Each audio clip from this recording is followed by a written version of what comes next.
Salut les amis, la vidéo que vous êtes sur le point de regarder est une des leçons que je crée sur kbtrainings.com dans le cadre du cours sur le Cisco CCNA 200-301.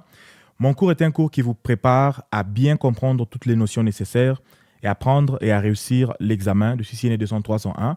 C'est un cours qui va de 0 à ingénieur et l'examen du CCNA, c'est un examen de référence quand il s'agit de commencer ou de booster votre carrière dans ce domaine de la technique. Donc je l'explique très bien. Allez sur fr.kbtrainings.com, c'est là que se trouve le cours. Et sinon, si vous avez une question, n'oubliez pas de m'envoyer un email qui se trouve en bas de cet écran. Et il n'y a pas de souci là-dessus. Merci beaucoup, portez-vous bien. Et si vous aimez la vidéo, n'oubliez pas de l'aimer sur YouTube. Abonnez-vous à la chaîne si vous aimez ce genre de contenu ou si vous étudiez pour le CCNA. Et nous nous verrons dans la prochaine vidéo. Merci beaucoup et enjoy la leçon. Salut les amis, bienvenue dans la leçon numéro 8.1.3 dans laquelle nous allons comparer les réseaux traditionnels aux réseaux basés sur un contrôleur. Ça, c'est un point très important. Nous avons déjà couvert certaines de ces notions dans les deux leçons précédentes. Aujourd'hui, nous allons entrer en profondeur, juste comparer spécifiquement ces deux types de réseaux. Alors, nous allons couvrir les points ci-après. Aujourd'hui, je vais essayer de parler un petit peu sur les réseaux traditionnels et les réseaux basés sur un contrôleur. Et quand on parle de réseaux basés sur un contrôleur, en anglais, on appelle ça généralement controller-based. Donc, controller, qui est en anglais l'équivalent du contrôleur, controller-based, c'est un réseau basé sur les contrôleurs.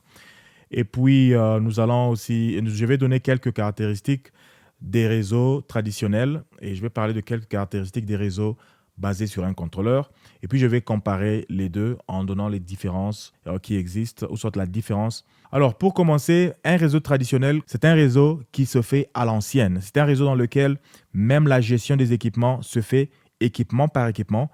Rien n'est centralisé. Même le monitoring ou soit la surveillance des équipements se fait aussi individuellement. C'est un réseau dans lequel on a beaucoup d'interventions manuelles. Il n'y a pas trop d'automatisation, il n'y a pas trop de machines qui vous aident à gérer le réseau. Vous le faites vous-même en tant qu'administrateur. Vous allez dans le CLI ou soit dans l'invite de commande ou soit dans l'interface de commande de chaque machine pour mettre vos configurations là-bas.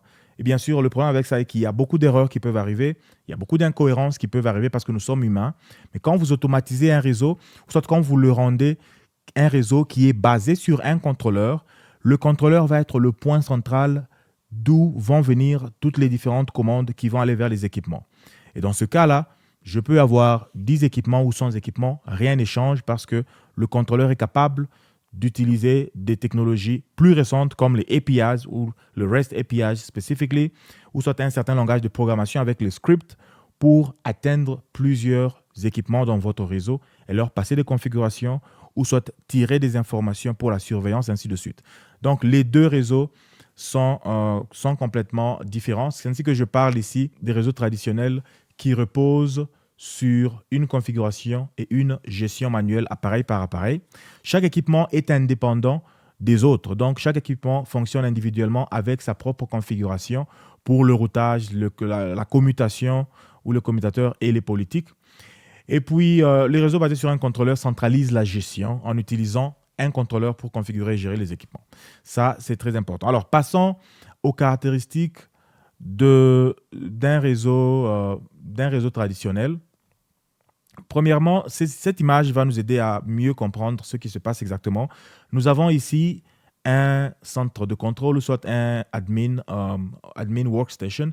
Nous avons l'administratrice qui se trouve sur son ordinateur et si elle veut contrôler ou configurer ou soit déployer quelque chose de nouveau dans l'infrastructure, elle doit se connecter individuellement à chaque équipement, dans ce cas utilisant le CLI, avec des protocoles comme SSH, des protocoles comme Telnet, ou même avec le web, en utilisant le HTTPS ou HTTP, elle va pouvoir se connecter individuellement à chaque équipement pour pousser des configurations ou soit faire des show commands, ainsi de suite.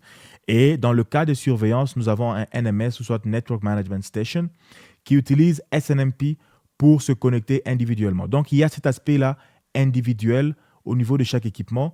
Il n'y a rien de centralisé, il n'y a rien qui regroupe le tout ensemble.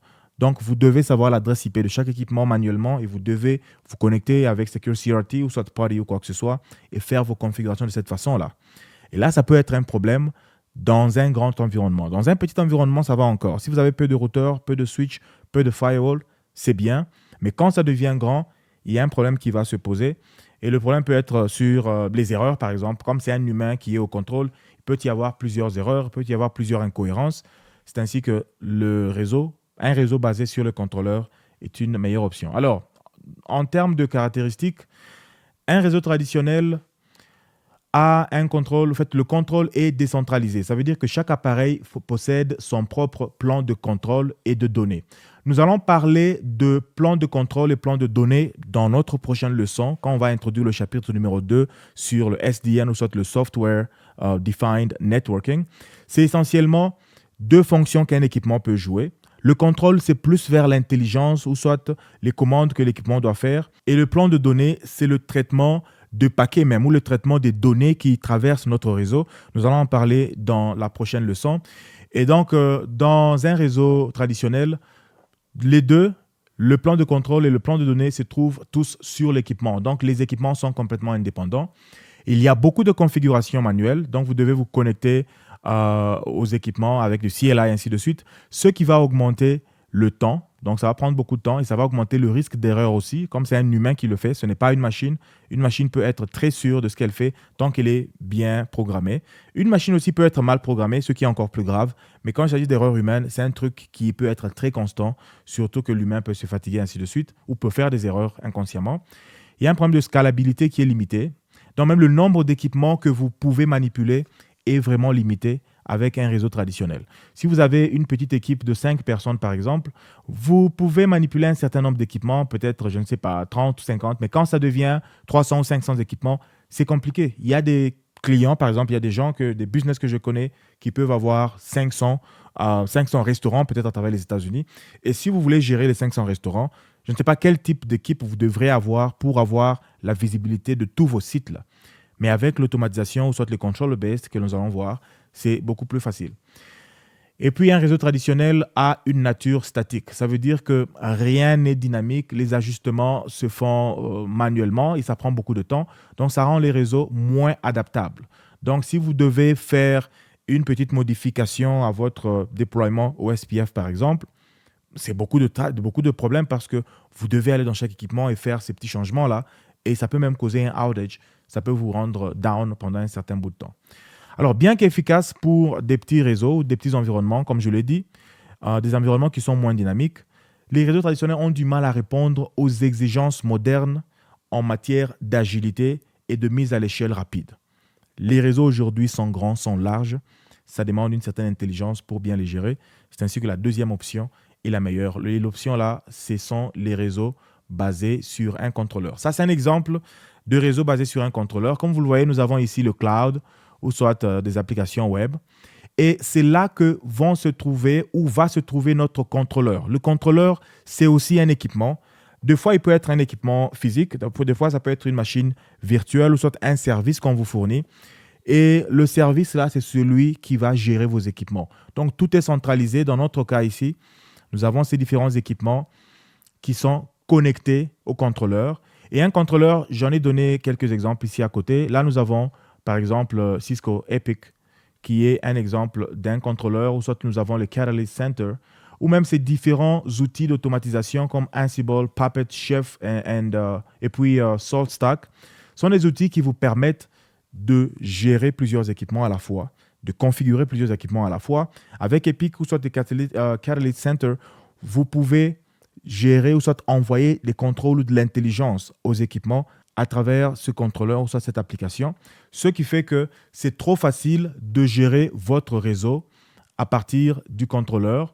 Vous pouvez utiliser des protocoles comme Netconf au lieu des vieux protocoles comme nous l'avions avant avec SNMP et ainsi de suite. SNMP peut être toujours d'actualité, mais il y a des protocoles beaucoup plus appropriés comme NetConfig, RESTConfig ou même des APIs qui peuvent être mises en place. Et ça, nous allons en parler dans l'un des chapitres aussi. Nous allons couvrir en long et en large les APIs.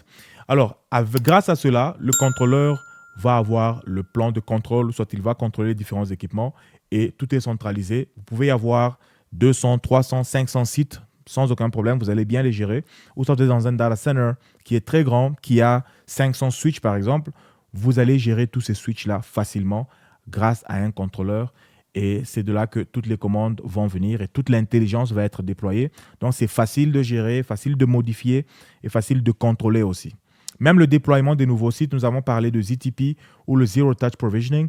C'est très facile de déployer un nouveau site lorsqu'il y a un contrôleur qui détient ces configurations-là. Tout ce que vous avez besoin de faire, c'est d'allumer l'équipement, lui montrer ou soit vous rassurer qu'il a une connexion vers le contrôleur et l'équipement va prendre ses configurations. C'est le cas lorsque vous utilisez Cisco Meraki, par exemple. Quand vous déployez un Meraki, il a déjà une configuration qui est quelque part dans le contrôleur ou dans le dashboard. Il va juste prendre ces configurations-là et commencer à rouler. Voilà. Alors, en termes de caractéristiques, nous avons un contrôle qui est centralisé. Donc, il y a un seul contrôleur qui gère les politiques du réseau et les différentes configurations des appareils. Nous avons l'automatisation et la programmabilité. Donc, c'est trop facile d'appliquer des changements à l'aide des APIs ou des modèles. Et les modèles, ce sont ce qu'on appelle en anglais les templates. Ça veut dire que c'est déjà une configuration qui est déjà créée d'avance et qui peut être attachée à plusieurs équipements à la fois. Donc, quand vous faites un changement à ces modèles-là, le changement se répercute sur tous les équipements qui sont liés au modèle. Et puis, nous avons la scalabilité et la flexibilité. Donc, c'est très facile de déployer des nouveaux équipements. Je vous ai parlé de Zero Touch Provisioning. Et puis, de faire des configurations facilement ou soit des changements facilement lorsque vous voulez. Parlons aussi de réseau défini par logiciel ou soit SDN, Software Defined Network. Ça va séparer, comme j'ai dit, le plan de contrôle du plan de données, ce qui fait que vous avez la gestion centralisée de votre réseau qui est très simplifiée. Alors, les réseaux basés sur un contrôleur permettent une réponse plus rapide aux changements. Nous avons parlé de Self-Healing Networks dans les anciennes vidéos où un réseau peut détecter une anomalie et s'ajuster basé sur cette anomalie-là et bien sûr, suivant un certain programme informatique qui a été implémenté pour ce type d'anomalie-là. Ce qui rend les réseaux basés sur un contrôleur idéaux pour le cloud, IoT et les grandes entreprises. Donc, si vous travaillez pour une grande entreprise qui a beaucoup d'équipements à gérer, ainsi de suite, vous avez besoin d'intelligence, vous avez besoin d'automatisation comme Ansible, comme Puppet et tout ce qu'on a cité là. Si dans un environnement de Cisco, soit dans un environnement de data center, ainsi de suite, vous avez besoin d'un contrôleur qui va vous permettre de tout gérer facilement. Et pour finir, nous avons ce tableau qui récapitule les caractéristiques dont nous avons parlé et puis les différents types de réseaux. Par exemple, en termes de contrôle, nous savons que c'est décentralisé au niveau traditionnel et centralisé par un contrôleur. En termes de configuration, ça se fait manuellement au niveau traditionnel avec des réseaux traditionnels, mais c'est automatisé au niveau moderne, soit au niveau du contrôleur. Scalabilité, c'est limité avec un réseau traditionnel. C'est très élevé avec un réseau, avec un contrôleur. Vous pouvez aller avec autant d'équipements, autant de sites que vous voulez sans aucun problème parce que c'est entretenu par un ordinateur. Alors, l'adaptabilité est très faible dans un réseau traditionnel. Pour faire un petit changement ou soit une petite modification qui va atteindre tous les équipements, vous allez faire beaucoup de travail, ce n'est pas bien. Mais avec un contrôleur, c'est très facile de le faire. Et la gestion se fait appareil par appareil dans un réseau traditionnel. Et dans un réseau moderne, la gestion est unifiée en utilisant un contrôleur. Alors, voilà l'essentiel sur la leçon d'aujourd'hui. Je vous ai laissé un PDF qui va parler de tout ceci un peu plus en profondeur. C'est un document très intéressant. Et si vous avez des questions, allez dans la communauté pour les poser ou soit envoyez-moi un email. Je serai ravi de vous répondre. Merci d'avoir suivi la vidéo. Comme je l'ai dit, c'est une des leçons que je crée sur kbtraining.com dans le cadre du CCNA 200-301, un très beau cours qui va de 0 à ingénieur. Si vous aimez, n'oubliez pas d'aimer la vidéo sur YouTube et aussi abonnez-vous à la chaîne pour ne rien rater dans le futur. Et suivez-moi sur Facebook et Instagram, Guy Bissoukou et kbtrainings_fr. Mais sinon, portez-vous bien et à la prochaine vidéo. Bye.